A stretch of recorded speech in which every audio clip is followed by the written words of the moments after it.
Hey everybody, today we're going to replace an upper ball joint on a 2000 GMC Sierra 2500 series. It's got the 6-liter in it and it's a 4-wheel drive. I saw a lot of videos on this on YouTube and some information on the internet and stuff like that, but all of it that I found was helpful, but a lot of stuff that I think there's probably some steps that you can skip.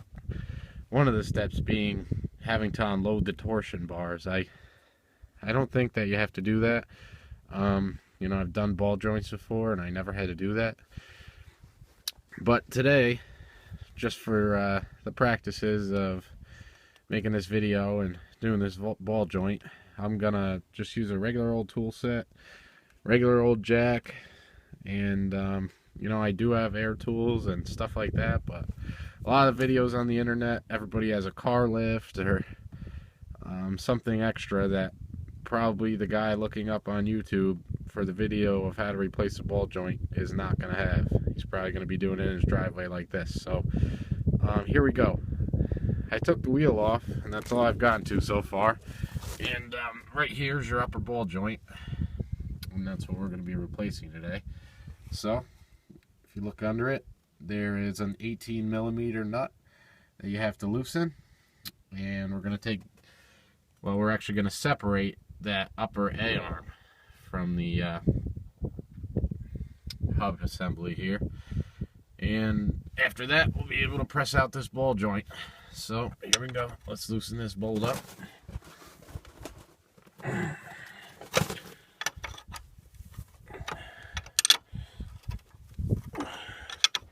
When I say loosen, I don't mean take off. I just mean loosen to the end of the threads for the next step. Okay, so we loosen that nut off. As you can see, it's not off of the ball joint thread yet. It's just loose because for this next step, I'm going to whack it right by the ball joint, right up here with a hammer a couple times, give it a nice hit, and it should pop open. That ball joint should come kind of loose. So let me see if I can get this.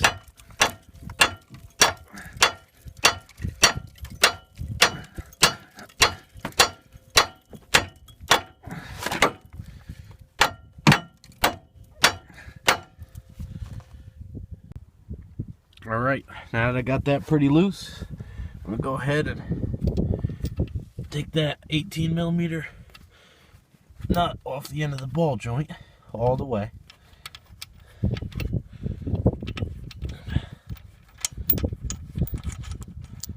And there it is. Nothing washer. Alright, put that aside. And see if we can get this thing the rest of the way off with the hammer.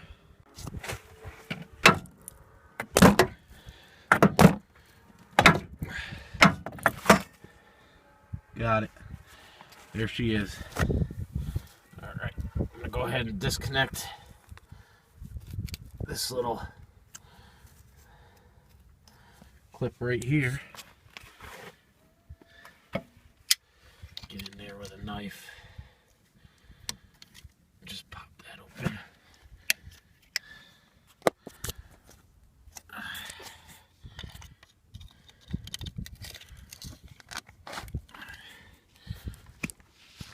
There it is. I had to use 2 hands for that one. Alright, that's off. And go ahead and take this lower one off too here.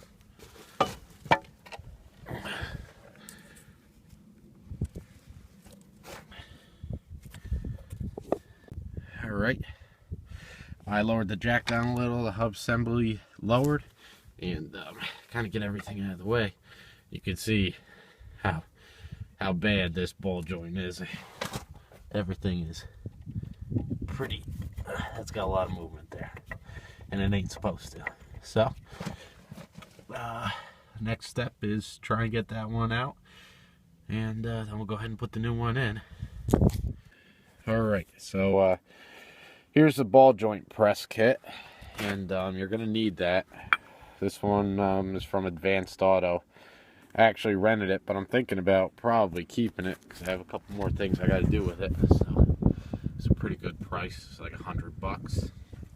So here's the two fittings that we need for the top. This one is just like a large cup type, and that's going to go around the actual outer rim of the ball joint, and it's going to sit and push on the control arm to take it out, because this ball joint is actually going to push up to come out. Then we're going to have to push it down to come back in. So here's a new one. You can see that cup's just a little bigger than it, so that'll be good. So we're going to put that cup on there, and then we're going to put this little push plate here. Maybe you guys can picture this. So when we get going here, pressure is going to push up on the bottom of that, and it's going to slide up through that cup and hopefully come out easier than I want it to. And on the bottom side, what we'll be pushing up on, you're going to use this cup, which will push up on the bottom of the ball joint and push it out for us when we get that C-clamp on there. So here we are with the full setup. 7/8. I went into the garage and got a ratchet. I think it'd be a little easier taking a box wrench off every time. But there's the complete ball joint press setup. So I got a cheater bar on there because I'm guessing this thing isn't going to come out easy. I hope yours comes out a lot easier than this one, but we'll see. So I'm going to go ahead and turn it a couple times, and I'm going to need both hands for this, so I'm going to shut the camera off, and you'll see the final result in a minute. So after some real turning on this thing, it feels like it's loose finally, so let's loosen it up. Man, that's a pain in the ass. Hope yours goes a lot easier. Like I said, this truck's got a lot of hard miles on it. And I'm guessing that was a factory original ball joint, because it didn't have no like C-clamp on it or anything that the new ones come with. Alright, so there it is. We pressed it out. Like I said, see all that movement in there. Grab the new one and don't do that. So we're gonna go ahead and grab the new one. I'm gonna spin this castle nut off of it.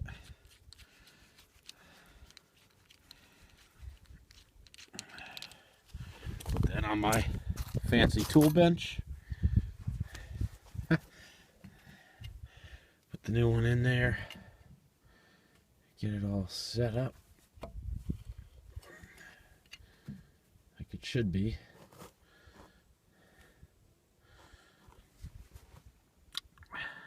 Alright, then we're going to go ahead and press the new one in with the press tool again. I'll show you how I set that up.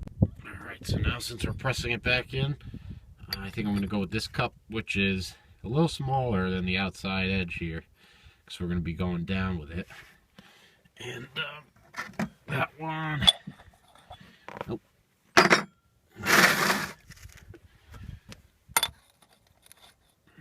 We'll go with that top piece, and I think we'll probably go with this one again.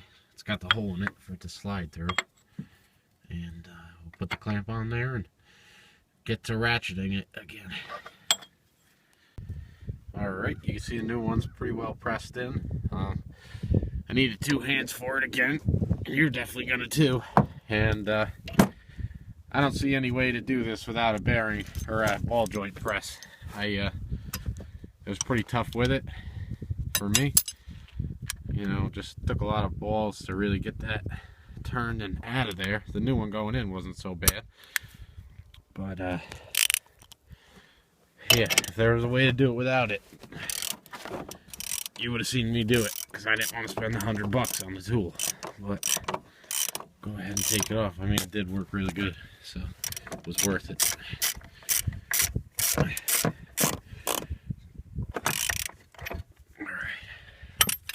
go ahead and take this off. Probably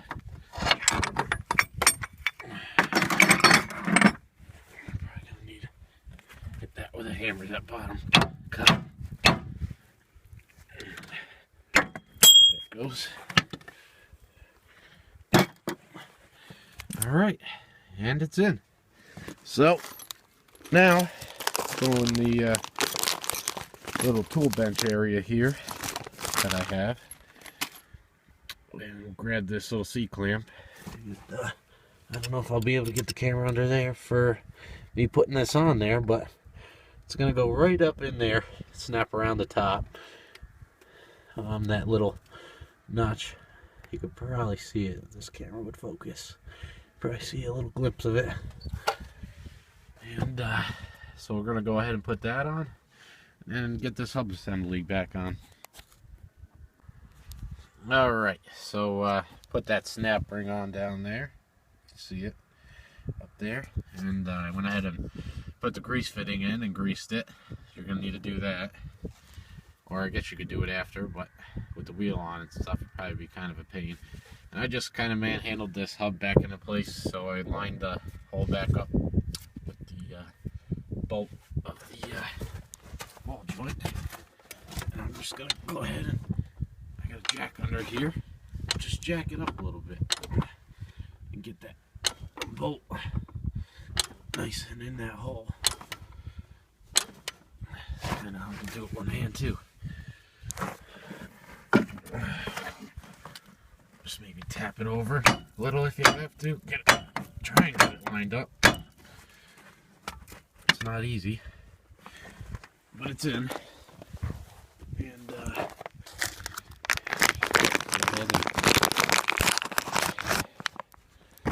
grab the castle nut they gave you, the new one, and the washer they gave you. We're going to go ahead and throw that on the bottom where we took it off first.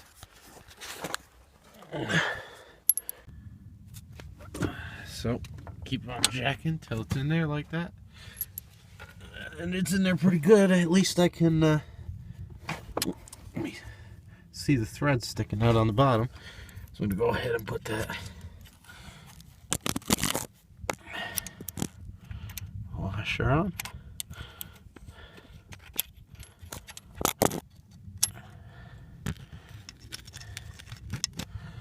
And the nut. Just spin it, get it started here.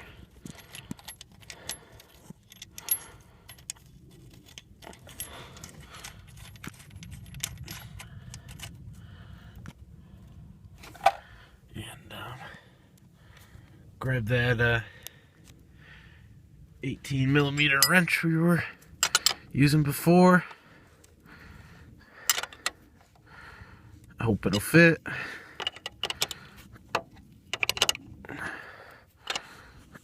And it doesn't.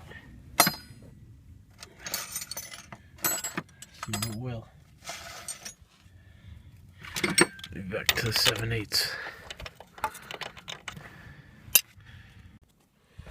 Turns out the new one was 3/4.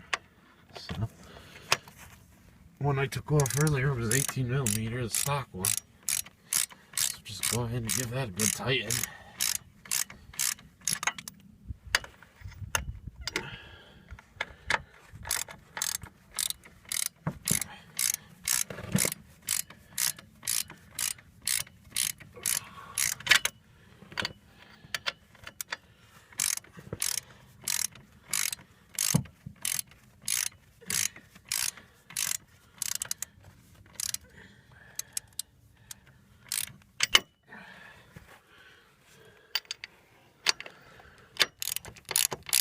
And you just keep tightening that till there's a hole in the ball joint, and the